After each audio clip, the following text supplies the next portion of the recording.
کیا وہ دیکھتا نہیں کہ جب میں بغیر مانگے عطا کرتا ہوں تو جب مانگا جائے تو کیا میں اپنے سائل کو عطا نہیں کروں گا؟ کیا میں بخیل ہوں؟ کیا میرا بندہ مجھ پر بخیل کا الزام لگاتا ہے؟ کیا بخشش اور عطا کرنا میرے لیے خاص نہیں ہے؟ کیا عفو و رحمت میرے ہاتھ میں نہیں ہے؟ کیا میں امیدوں اور آرزوؤں کا مرکز نہیں ہوں تو انہیں میرے سوا کون قطع کرتا ہے؟ پھر کیا وجہ ہے کہ مجھے چھوڑ کر میرے غیر سے امیدیں جوڑنے والے ڈرتے نہیں؟ اگر آسمانوں اور زمین کی تمام مخلوقات مجھ سے مانگے اور میں ہر سائل کو اتنا عطا کر دوں جتنا تمام مخلوقات نے مل کر مانگا ہے، تب بھی ذرہ سے ذرہ برابر بھی میرے خزانے میں کمی نہ ہوگی۔ اور وہ خزانہ کم کیسے ہو سکتا ہے جس کا نگہبان میں خود ہوں؟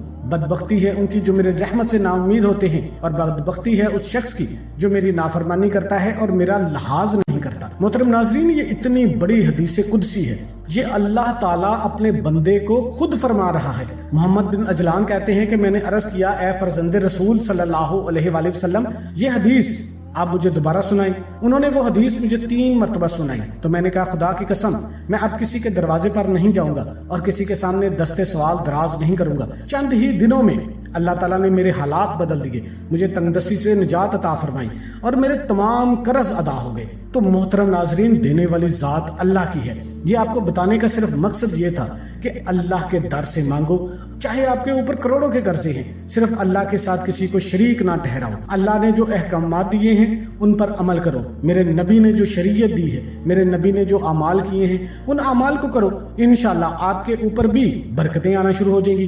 تو یہ وظیفہ آپ نے کیسے کرنا ہے اس کی تفصیل بھی آپ ذرا اچھے طریقے سے سمجھ لیں، اور جو باتیں آپ کو بتائی ہیں ان پر بھی آپ نے عمل کرنا ہے، انشاءاللہ آپ کے اوپر کروڑوں کا قرضہ بھی ہوگا تو وہ اتر جائے گا۔ تو محترم ناظرین، آپ نے سب سے پہلے کسی بھی وقت ایک تسبیح صلاۃ الحاجات کی پڑھ لینی ہے۔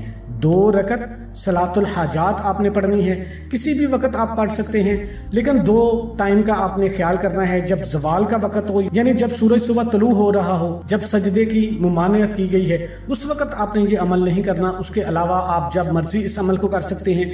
2 رکعت صلاۃ الحاجات پڑھ کر آپ نے اللہ کی نعمتوں کا شکر ادا کرنا ہے کہ جو بھی اس نے ہمیں عطا کیا ہے اس کا آپ نے شکر ادا کرنا ہے۔ وہ کیسے ادا کرنا ہے؟ سب سے پہلے آپ نے اعوذ باللہ من الشیطان الرجیم اور بسم اللہ الرحمن الرحیم پڑھ لینی ہے، اور اس کے بعد آپ نے درود شریف پڑھ لینا ہے۔ آپ درود ابراہیمی پڑھ لیں، یا چھوٹے سے چھوٹا درود صلی اللہ علیہ وآلہ وسلم پڑھ لیں، یا اللہم صلی علی سیدنا محمد وعلی آل سیدنا محمد کما تحب و ترضی لہ۔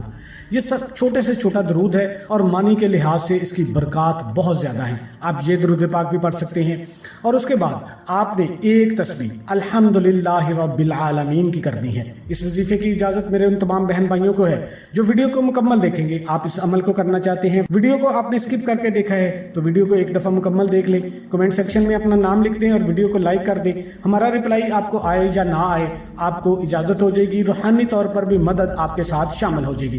آپ نے ڈوب کر الحمدللہ رب العالمین اس کا ورد کرنا ہے 100 مرتبہ۔ زیادہ مرتبہ بھی آپ کر سکتے ہیں، لیکن آپ نے 100 مرتبہ ضرور کرنا ہے۔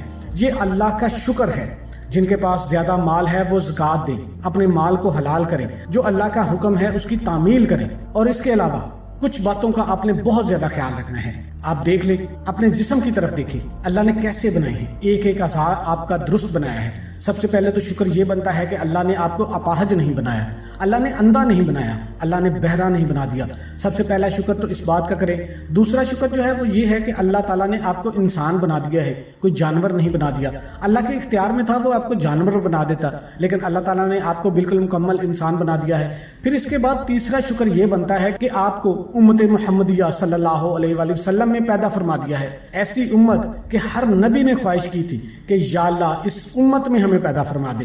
آپ خود دیکھ لیں، اگر آپ کسی یہودی کے گھر میں پیدا ہو جاتے، کسی عیسائی کے گھر میں پیدا ہو جاتے، کسی ہندو کے گھر میں پیدا ہو جاتے تو کیا کر سکتے تھے؟ تو آج آپ اپنا معاشرہ دیکھ لیں، بائی برتھ مسلمان ہونا یہ اللہ پاک کا بڑا کرم ہے آپ کے اوپر۔ اب دیکھیں بائی ریسرچ شاذ و نادر ہی کوئی بندہ مسلمان ہوتا ہے۔ لوگ تو اپنا فرقہ نہیں چھوڑتے، مسلمان ہونا تو بڑی دور کی بات ہے۔ جو سنی ہے وہ سنی رہے گا، جو دیوبندی ہے وہ دیوبندی رہے گا، جو وہابی ہے وہ وہابی رہے گا، وہ اپنے فرقے نہیں چھوڑتے۔ آپ یہ نہ دیکھیں کہ آپ کو مال و دولت نہیں ملا آپ پھر ہی شکر ادا کریں گے، اس کے بغیر ہی آپ کے اوپر اتنے شکر واجب ہیں کہ میں بیان نہیں کر سکتا۔ تو میں آپ سب سے گزارش کرتا ہوں کہ ہر حال میں اللہ پاک کا شکر ادا کریں. آپ نے صرف 100 مرتبہ الحمدللہ رب العالمین پڑھنی ہے، اور اس کے بعد آپ نے صرف ایک تسبیح یا رزاقو یا رزاقو یا رزاقی کر لینی ہے. اگر زیادہ بار کریں گے تو زیادہ فائدہ ہوگا. اس کے بعد آپ نے اللہ پاک سے گڑ گڑا کر دعا مانگ لینی ہے. میرے اللہ سے جڑنا ہے، اللہ سے مانگنا ہے. انشاءاللہ اللہ پاک کبھی بھی نامراد نہیں آپ کو لوٹائیں گے. ہاتھ اٹھانے ہیں، وہ خالی ہاتھ نہیں آئیں گے. صرف اور صرف اللہ سے آپ مانگنا سیکھ لیجئے، اللہ کی تعریف کیجئے. اللہ پاک تعریف کے قابل ہے. اللہ کو اچھے اچھے القابات سے پکاریے. اللہ کے سامنے اپنی پستی کا اظہار کیجئے کہ یا اللہ تو مالک ہے، میں مخلوق ہوں، میں تیرے در پہ نہیں آؤں گا تو کس کے در پہ جاؤں گا؟ اگر تو مجھے دھتکار دے گا تو میں تو تباہ و برباد ہو جاؤں گا.